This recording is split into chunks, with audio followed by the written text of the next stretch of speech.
Hey, what's going on everybody? Rick here for updates and new food at Islands of Adventure. But first, some updates here in the CityWalk. As we can see the construction walls that were around this new retail experience that is being constructed.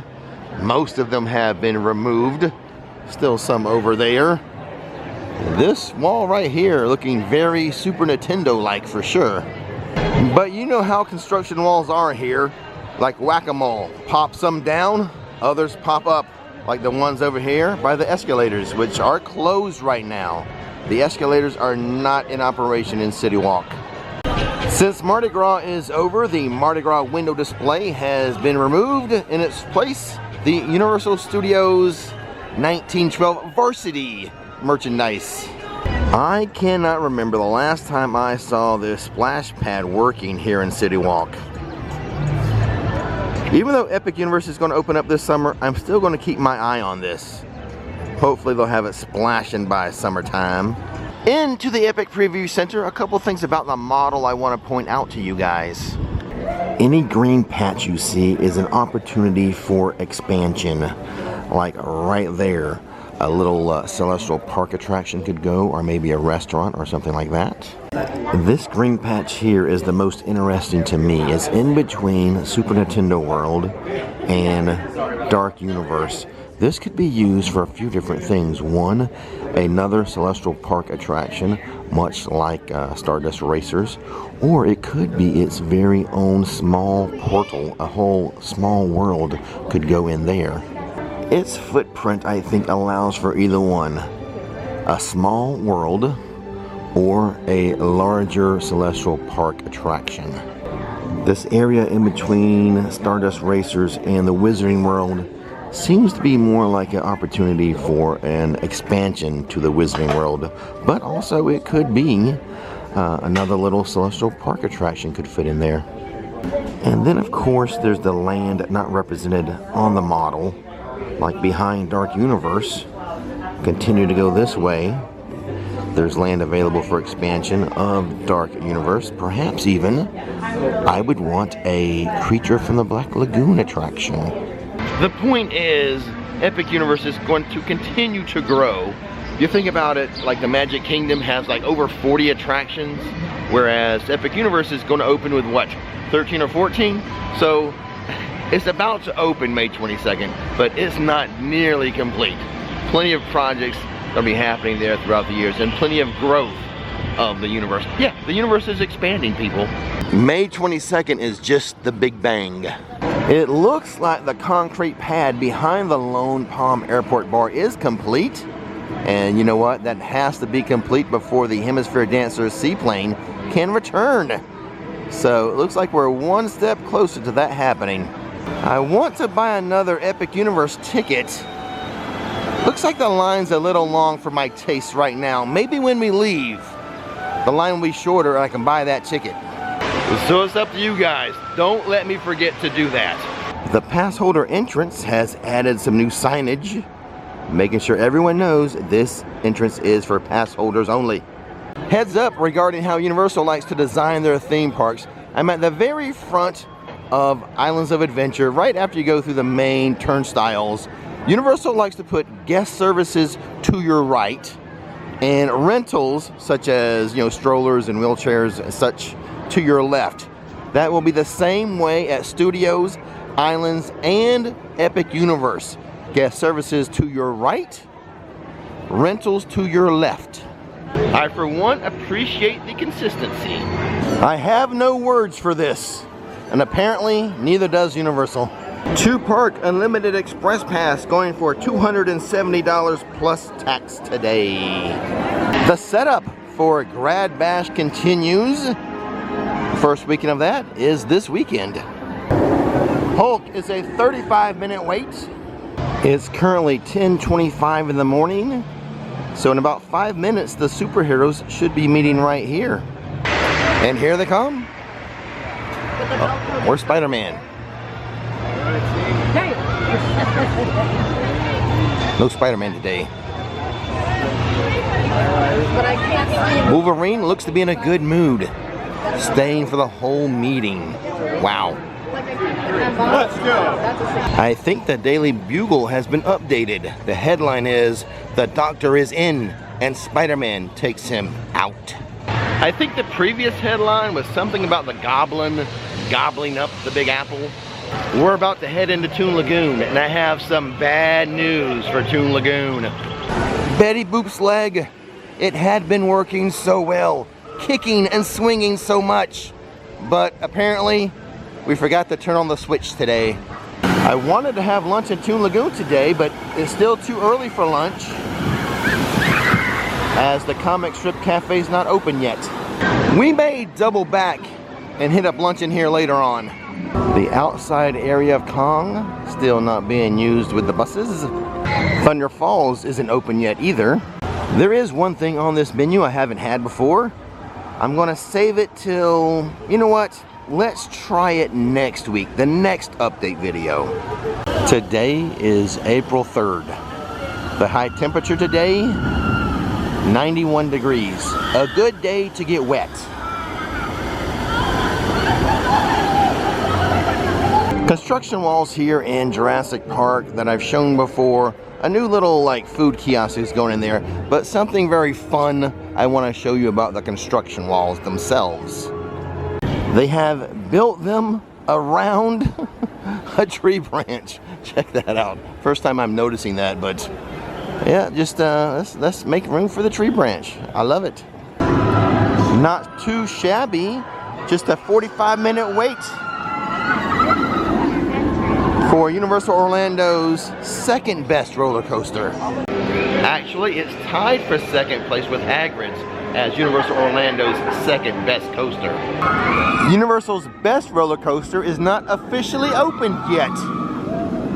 Ah, Hogwarts. Life is better here. I tell you guys the wait time for Hagrid's Magical Creatures Motorbike Adventure pretty much every update video. That is to get you conditioned for your visit. At the moment, it is a 1.5 hour wait. 90 minutes for Hagrid's today, and most likely when you visit as well. Here comes a frog parade. You know their favorite video game? I know what it is, Frogger. The other thing I like to show you, pretty much, well not every time, but often, is the line for this Butterbeer cart. One side always has a longer line. It's not this one, this is the short side. You guys who watch my videos definitely have the advantage over regular guests. The All Hallows Eve Boutique, a place where you can find, to this day, some Mardi Gras merchandise. This front little section here, full of Mardi Gras merchandise, up to 70% off. In case you didn't know, the Lost Continent is home to this meet and greet for King Julian. Mythos has a new sign out front. 10-time winner, #1 theme park restaurant in the world. That is from Theme Park Insider. But the banner, pretty new. We're just now entering Seuss Landing, but we do need to make our way back to the Toon Lagoon area to try that new sandwich they have at the Comic Strip Cafe. Well, this is bad news as we re-enter the port of entry area. The Coke Freestyle machines here are down. That is not good on a hot day. It's gonna get over 90 degrees today.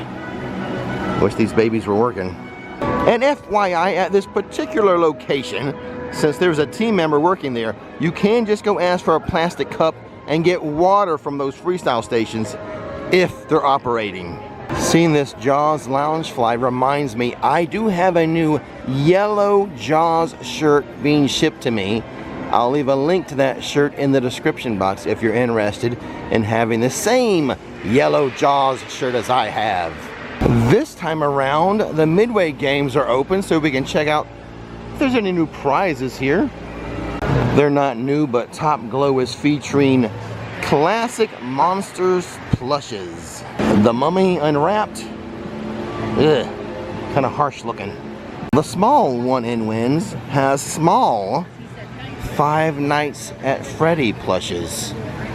Just in time, there's a new movie coming out, and the rumor is a Five Nights at Freddy's haunted house. We'll see about that though, but for sure, there's Five Nights at Freddy's prizes here. It is 11:25. Let's see how fast or slow the Comic Strip Cafe is at getting me my new sandwich. This is what the line looks like that I'm about to get into. I switched over to this one. Only one person in it. 11 minutes later, I have my food. This is the Maple Bourbon Barbecue Pulled Pork Sandwich. It's smoked Gouda and cheddar sauce, slaw with citrus vinaigrette on an everything pretzel roll, served with French fries. The platter is $15.49. Okay, I'm all done with my lunch. What did I think of it? It's a decent barbecue sandwich. The pretzel bun was very fresh and soft. I don't care for coleslaw. I know a lot of people like coleslaw on like pulled pork or barbecue sandwiches. I don't care for it. I just scraped it off. But if you're someone who does like coleslaw on that type of sandwich, you would enjoy it. The Gouda was a nice little element to that sandwich. Now let me tell you about the actual pulled pork itself. It's not like a pulled pork where it comes plain on your bun and you choose the sauce that goes on it. The sauce is kind of mixed in with the pulled pork, and it is very, very, very reminiscent of Sloppy Joe.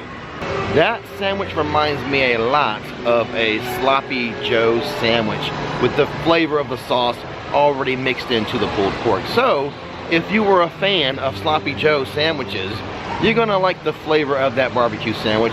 If you're not a fan of Sloppy Joe's, you probably will not like the sauce the way it is. I enjoyed it. Now, is it so good that it makes a recommendation list? No, it's not that good, but it is a decent barbecue sandwich. If you're in the mood for a barbecue sandwich, that will, I think that will make you happy. Like I said, if you kind of like that Sloppy Joe flavoring. I've been checking on the wait time for Spider-Man every time I walk by it. It's been hovering around 40 minutes. And the Hulk is a 35-minute wait, which seems very similar to what it was the first time we checked today. I don't think the line is any shorter than it was this morning, but let's go ahead and get an Epic Universe ticket. June 2nd date for Epic secured, $157.51. A quick and easy day here at Islands of Adventure. I think I'll go home and ride my e-bike now. I just got back from doing a theme park live stream, and look what I found waiting for me. My new Mokwheel. This is the one I've been waiting for. I am so excited to get this out of the box and show it to you. Here it is out of the box, the Mokwheel Basalt Step Through 2.0 in camo. This is everything that was in the box. Pretty simple to put together. Have to do the front wheel, the handlebars, and the pedals, and maybe tighten up just a few things. Should be fairly simple to do. Oh, look in the background. The Mokwheel Scoria. Double Mokwheels. But this is the bike I have been waiting for, the Basalt ST 2.0 in camo. I am beyond excited. Step one complete, putting on the handlebars. And there it is with the front wheel on. The next step is to do the front fender and the light. I'm gonna postpone that for now and go straight to the pedals. I can put on that fender and light another time. So that means the last thing is to secure the back rack. Just have to tighten it right there.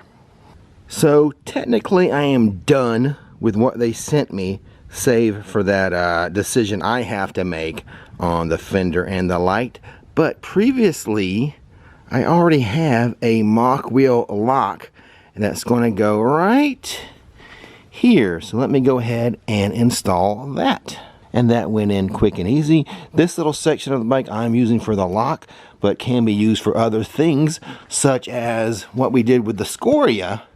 We used it for a water bottle holder, which I could do for this bike here at a later date, should I so desire. But there it is, all put together. Mokwheel Basalt ST 2.0. I have some other things to tell you about this bike as we test it out. Before we go on a ride, let me explain why I wanted this Mokwheel Basalt ST 2.0. I love, and my wife Nikki, we love the Mokwheel brand. We think they are excellent electric bikes. This one that we have now, we just got, will be our third one. We have two others already. The Scoria, which is Nikki's favorite bike. She rides that one. And then we also have a very convenient folding e-bike, the Slate, the Mokwheel Slate. Now, I'm a big guy. I'm 6'2", 235 pounds. And while those two bikes do fit me, I am on like the higher end of the scale as far as being how big you should be to ride those two bikes. So basically, I just wanted a bigger, beefier Mokwheel, and I have it now with the Basalt. So we're going to do two test rides today. City riding and country riding. The first test ride will be the city one. You don't want to miss the second one. You don't want to miss our all-terrain testing of this e-bike. But the first one will be me going to lunch. I live in an area where I'm close to Target and Publix and restaurants. There's sidewalks for me to get to those places. There's actually bike lanes in all the roads as well. So that's going to be our city test.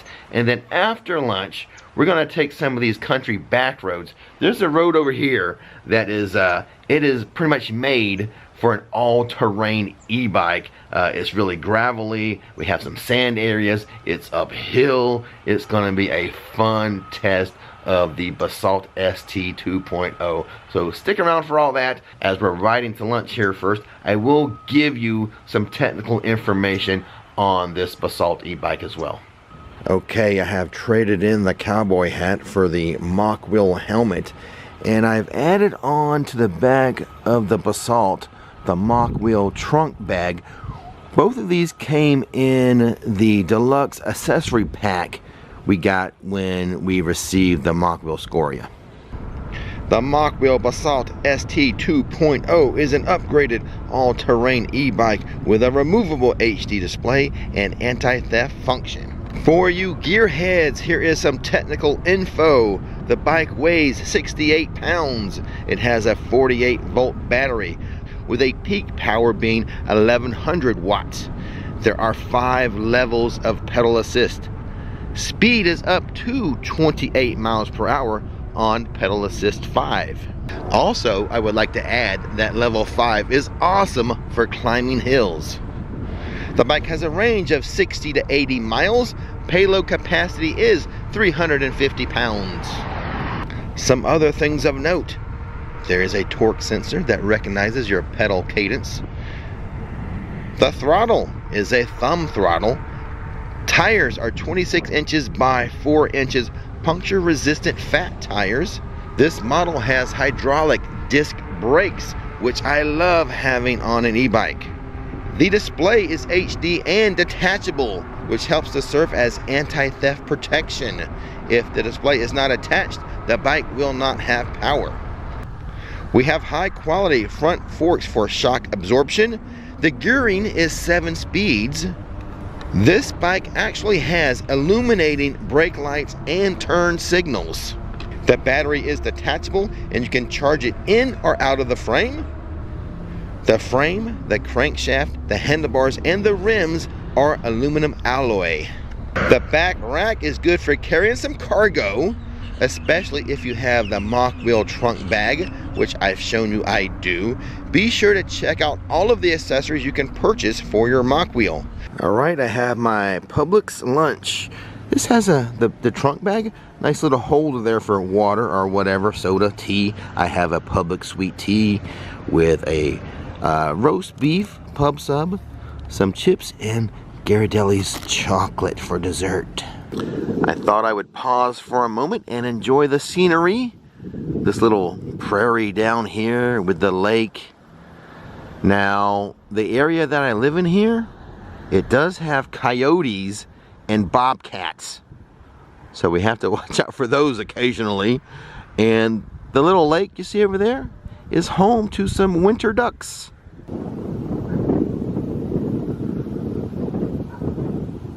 So we're going to enjoy lunch here on the back porch for a moment.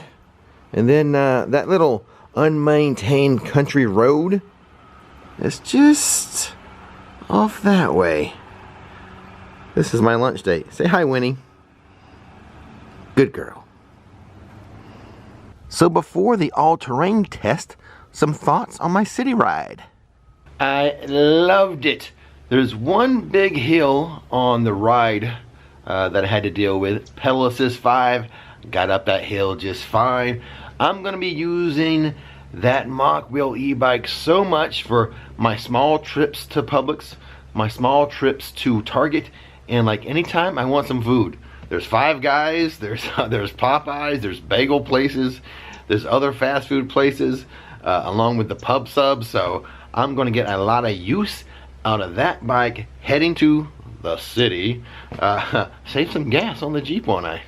But now we're done with the city. Time to put these fat, knobby tires to the test. This is the direction we're heading.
Taking a break from the Mokwheel for a moment to show you these tracks. I believe these are coyote tracks, and believe it or not, Winnie, she did chase away what I think was a coyote last night. I couldn't make it out, it was dark, but she made a beeline in her kind of attack hunting mode. I've never seen her do that. Luckily she listened when I called her back. And now I'm done testing out the all-terrain capabilities of this Mokwheel Basalt ST 2.0. What did I think? I loved it. It handled this all-terrain road awesomely.